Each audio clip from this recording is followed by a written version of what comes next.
Are you overwhelmed by the challenge of personalizing communication for thousands of students?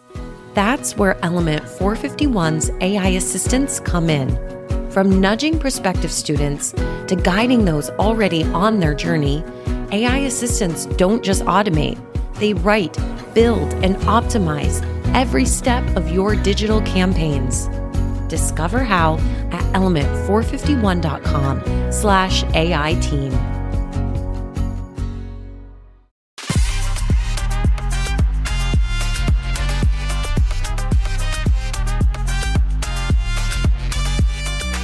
Welcome to Mastering the Next, a cutting-edge podcast that explores the future of graduate, online, and non-traditional education through the lens of AI and technology. I'm your host, Dr. Ray Lutsky, Vice President of Strategic Partnerships at Element 451. Join me for discussions with some of the thought leaders shaping the future of graduate enrollment management through technology. Mastering the Next is a part of the Enroll-Finn network, a robust collection of podcasts designed to help higher education professionals like you grow. Explore our other shows at enrollify.org or check out some of my personal favorites linked in the show notes below. Enrollify is made possible by Element 451, the next generation AI student engagement platform that helps institutions create meaningful and personalized interactions with students. Learn more at element451.com.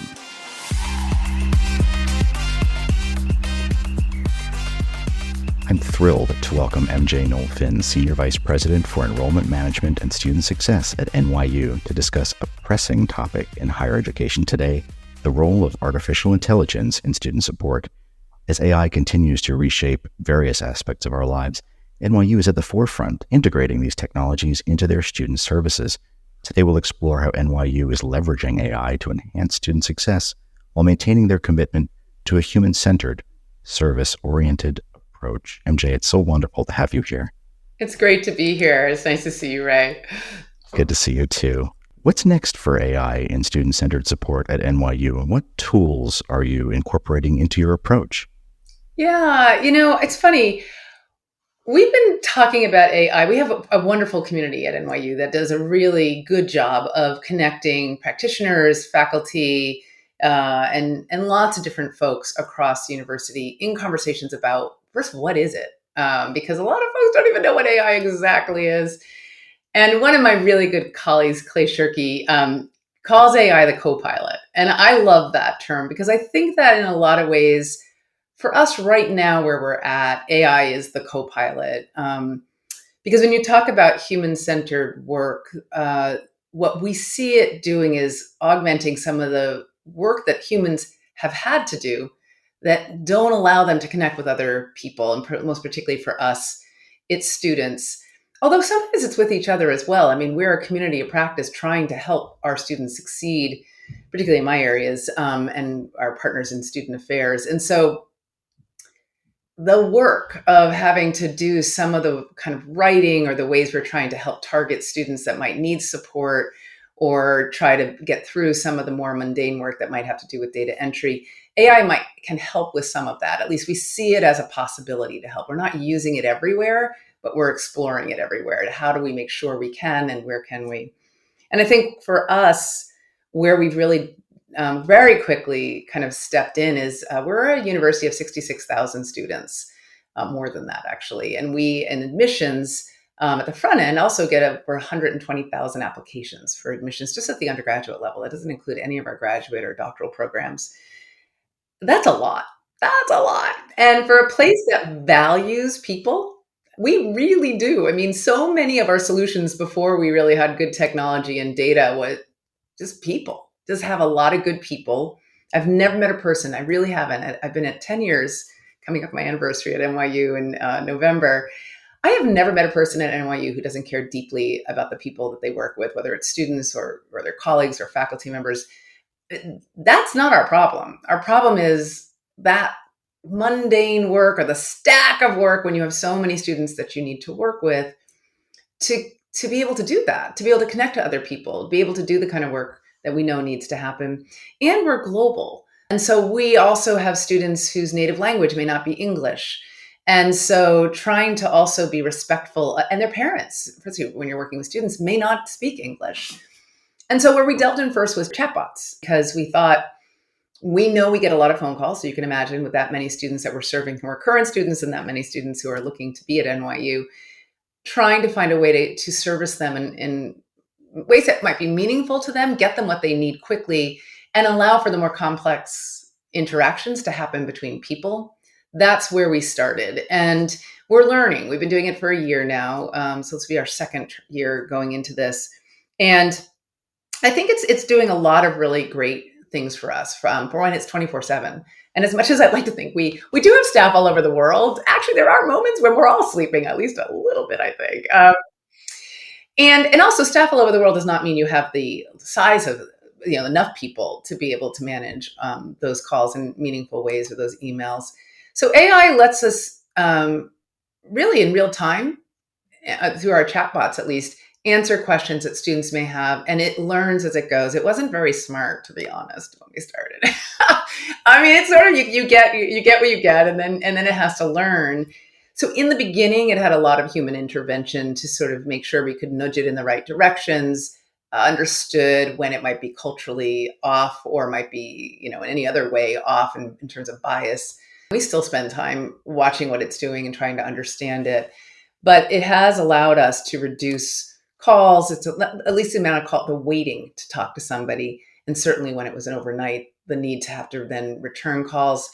Students can actually check application information. They can get information about processes they're in that are really easy to tell them, with all the safeguards around privacy, because that was my first question. Actually, once we got all excited about it, I was like, are we sure everything's private? So making sure all that's in place. And again, you can imagine some of that has been really wonderful for us to work. Some of our admission staff who had never really worked closely with our technology teams now get to work with them and see the value of that kind of interaction, which before was someone often tech to tech, not a practitioner to a technologist. And then for me, the best thing, not the best, but one of the assets is it actually can speak a lot of languages. And so when we have a parent who doesn't speak English, or where it's just easier to get the information in a native language, or for students as well, our chatbots can do that. And so just out of the gate, that has been a really exciting and very meaningful and fun way for us to sort of begin. It felt like the right place to begin, because the risk was pretty low. And chatbots have been around for forever, by the way. Anybody who does our work knows that. They're just getting better, and that's the best part. And I think we're getting better at understanding that you just can't put it in and leave it. You have to be with it. You have to nurture it. You have to make sure it works. That's a really good point, MJ. And I mean, thinking about the fact that you are a global institution, Abu Dhabi, and students at centers all over the world, and recruiting a lot of international students, one of the largest international student populations in the United States, if not the largest. With all of that going on, and with translation, and with creating efficiencies for your teams, how are you ensuring that you maintain that human-centered approach? How do you balance efficiency and effectiveness? So just thinking about, you can answer probably 80% of the inbound questions using an AI assistant and able to chatbot. But Right. When do you see the need for a human intervention? Where's the line that you draw there? Yeah, it's a great question. We talk about this a lot because we get mixed up about this, I think, sometimes in the work we do, especially those who go, most people go into admissions and financial aid or anything in the enrollment areas. I do student success. They go into it because they actually love people, right? They go into it because they might have had an experience that really impacted them and they want to, in some way, be involved in that field, the field that we're in. And so I think it's surprising when you come to higher ed and start doing the work and realize how much is administrative work, right? It's not always being with the people. And in some ways, that's appropriate and that's not going to go away. But what AI has done, I think, is really helped us, especially for somebody like me who has to look at a lot of data and information, is how are we sure we're getting, and also I was a low income first gen kid, right? So I was the kind of student, I might not have asked a ton of questions, because actually low income first gen kids don't, at least a lot don't. And we're faking it a lot. But what it does is it can help us find the kids that might have been like me, who might ask a simple little question, but maybe AI can say this one might, through what it might know, if it's smart enough and we have enough in a system, this one might actually need a little bit extra help. It especially works in the student success space where we have a lot more variables and data attached to a student to help know that. But I think that that is what people care deeply about, and what makes people burn out of our field is when they feel like now they're just a gerbil on a little treadmill, and it's all the same and it doesn't feel like it's making impact. It's just the same kind of kid coming in. With AI, what we're working toward is the time we get to spend with the ones who really need us and the ones who just need the answer and can move on, just getting it to them. At least in the space we're talking about where it's information delivery. I think that's one of the best advantages. Of course, there's 1,000 things that have to be in place to really do it well. But that's what we're working toward. And the more you start working toward it, the more you start figuring out this actually matters, this data I'm putting in the system. It actually matters that I'm talking to my supervisor about the time it's taking me to get something done or some great idea I have that actually might help us think about technology, data, process, and people. It's really interesting getting into the kind of granularity of the data, of the day-to-day of your team, and understanding, as you mentioned, burnout in enrollment management and admissions is acute right now. Is something like It 20 is. to 25% of the employee base are looking at other options now. Yeah. I'm curious, looking at all that data, how is it influencing your decision making? What evidence-based decisions are being integrated into your approach in your enrollment practices, given all of that knowledge and technology? So it depends on where in the system you're talking, right? So if we're talking about the marketing team and looking at how we're actually trying to recruit students through that, it's going to be a whole kind of usage there versus if you're talking about student success, who's working with current students and really trying to think about how to meet students when they need information at the right time. Just the old fashioned way, the thing that I'm like, oh my god, I've been doing this for 35 years. It's the tidal wave of let me just tell you 1,000 things, and then hopefully you'll catch the thing you really need to know, right? I mean, everybody who does this work has to know that that is not good, but it's what we do. It's what we've been doing for a long, long time because we are desperate to do the right thing, and sometimes we don't have the tools to make it work right. And what AI can do in any of those spaces is help you target, right? And I think that is to spend the right amount of energy on students, whether they're looking or they're here, and trying to learn about who they are so that you can get them what they need to know, right? They've been doing this. Anybody, I mean, it's kind of creepy actually, in a good way, but not always a good way. When I go and do a Google search and oh my goodness, I could have been doing something else somewhere else, and all of a sudden Google's telling me 1,000 things that I might need to know about that topic, right? I mean, and I'm doing a lot of research over the last 2 years, and whew, you can follow my research trail by all the things that Google's sending my way. That's not a bad thing though if you're a young person needing to find their way to higher ed, right? So I think about, if you've got privilege and you're looking and you've got all these people around you and all these assets you already had, it works well that you kind of have your own AI around you, all those incredibly brilliant people helping you who have experience in the space you're in.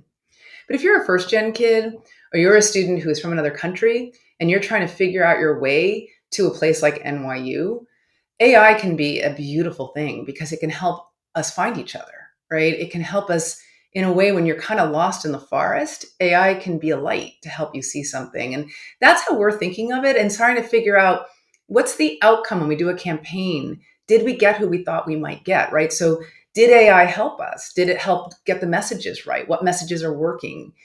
Is it biased? Are we not seeing students we might have thought we should have seen because it's not actually it's only can learn from what we might have done before, and possibly that wasn't as broad as it should have been.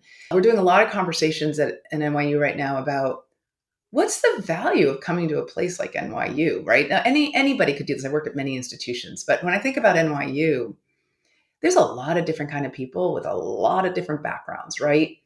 And all of them are coming for some compelling reason that matters to them. And I always say it's trying to help us understand ourselves as well as how to understand who they are. So it's this kind of curiosity factor about why did you come? And what can we do to help you feel like you belong?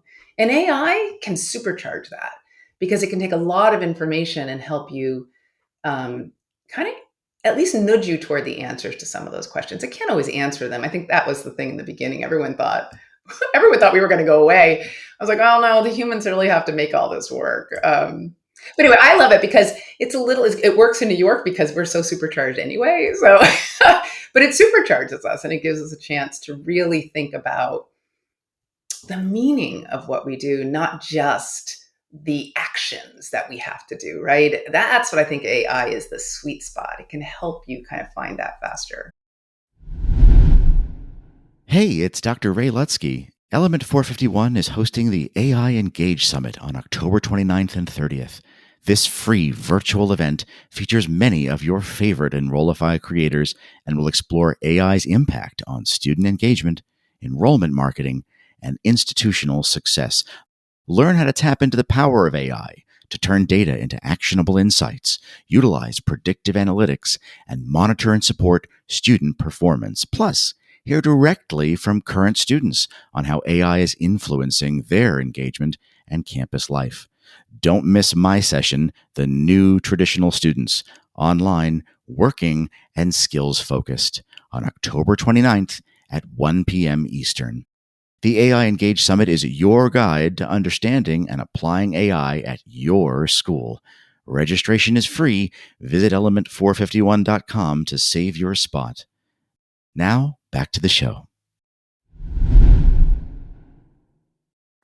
It's interesting. I mean, it yields a lot of actionable insights that can shape the very value proposition of the institution. That's right. You've touched on this before, and I'm just curious to double click on it.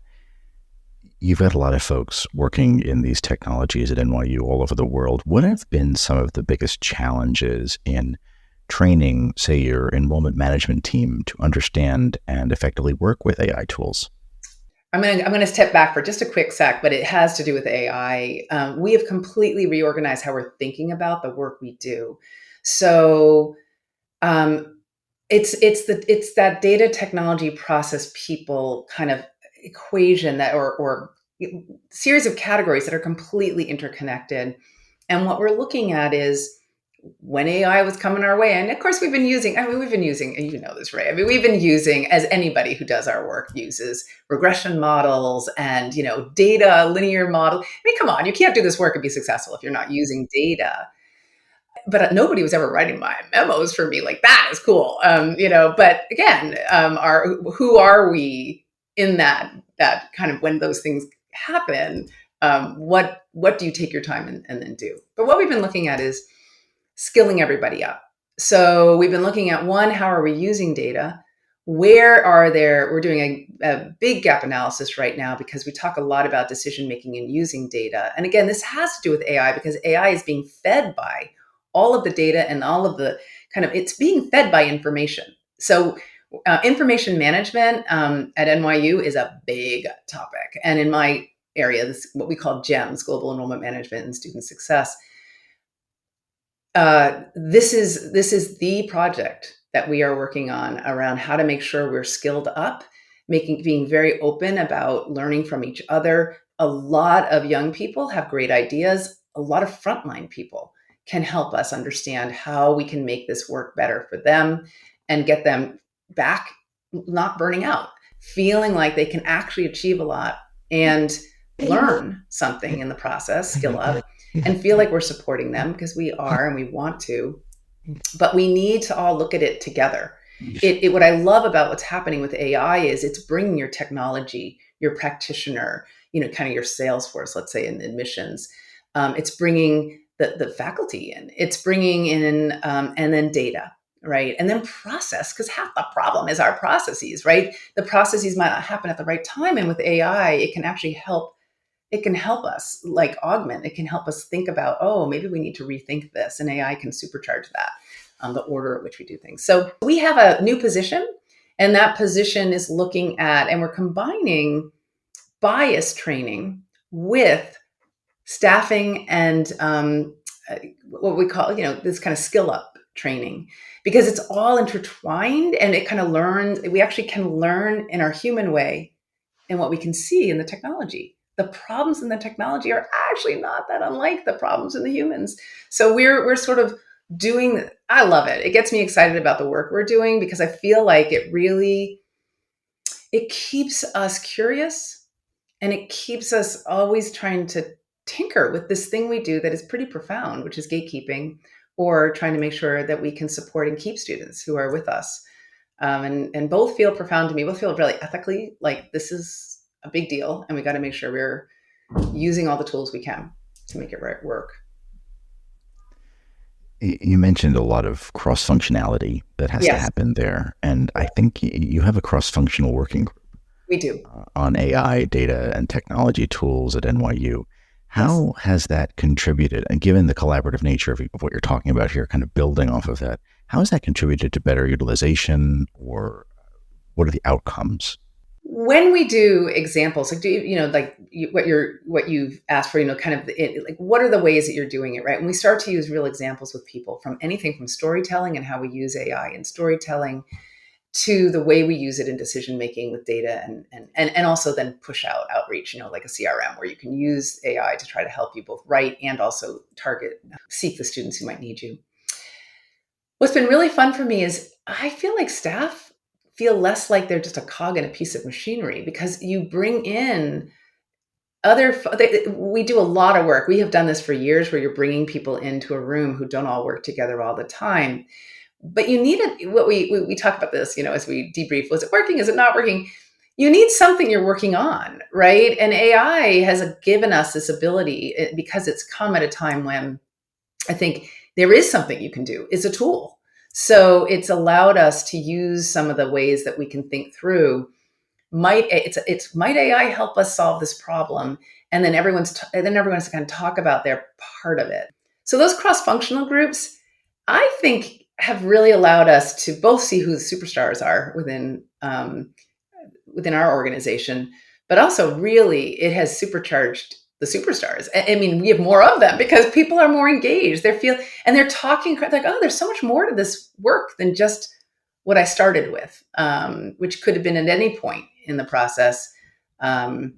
It's enriching, and it has a great outcome. If you're working with students or helping somebody find you, it's a very tangible outcome for our teams. It really helps to enable good folks with good technology and then help them find new solutions. And it sounds like Yes. that's what's happening. And it's really amazing. Hoping to harness your crystal ball from your unique vantage point, what does the future look like at prestigious private institutions like NYU or any universities for the adoption of these AI tools for student success and enrollment management specifically? Where do you see things going based Yeah. on the models you're working with now? Yeah. Well, first I was going to say that this goes really aligns with what you're asking, but the downside is culture shifting, right? So, and that's a good thing. Actually, that's not a downside, but the challenge is this culture shift we have to do, right? Because we have got to figure out people. We're all really good at what we do, and it's figuring out how do you work together. Means you have to have the kind of the courage, and you have to have the sort of, I think, confidence to say, I can let you into my world, because if I let you into my world, and that could mean information sharing, resource sharing, and really allowing people to work together across that idea of these cross-functional teams, and empowering them to actually help find the solutions, because it's the other part, that's a culture shift. It's not, I have seen in the places I've worked that is not always easy to do. If higher ed cannot figure out, if we don't have leaders and we can't we have to get out of our own way of, how we define the value of our roles, or how we define our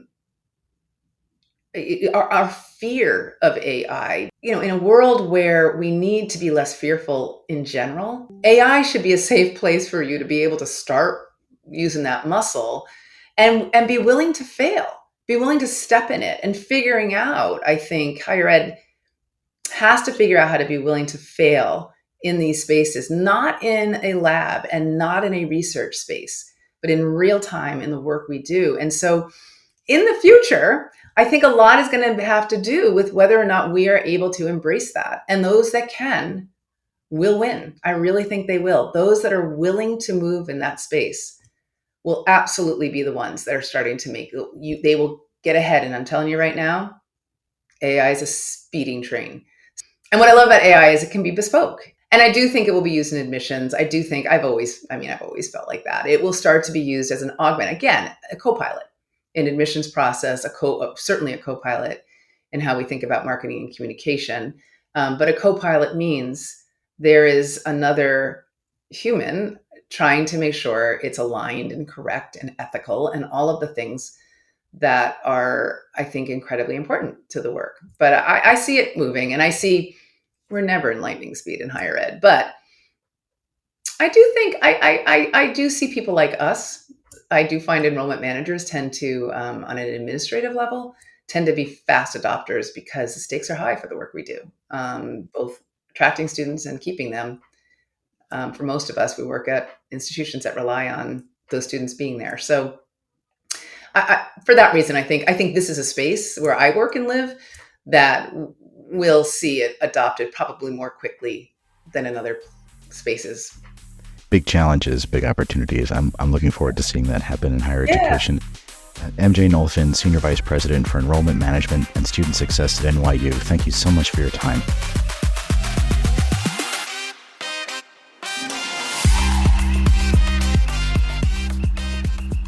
The Mastering the Next podcast is a part of the Enrollify podcast network. If you like this podcast, chances are you'll like other Enrollify shows too. Our podcast network is growing by the month, and we've got a plethora of marketing, enrollment, and higher ed technology shows that are jam-packed with stories, ideas, and frameworks all designed to empower you to be a better higher ed professional.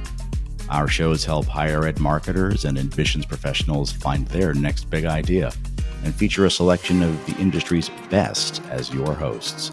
Learn from Artis Cadieux, J.C. Bonilla, Mallory Wilsey, Brendan Henkel, Brian Gross, and so many other of your favorite leaders in higher ed.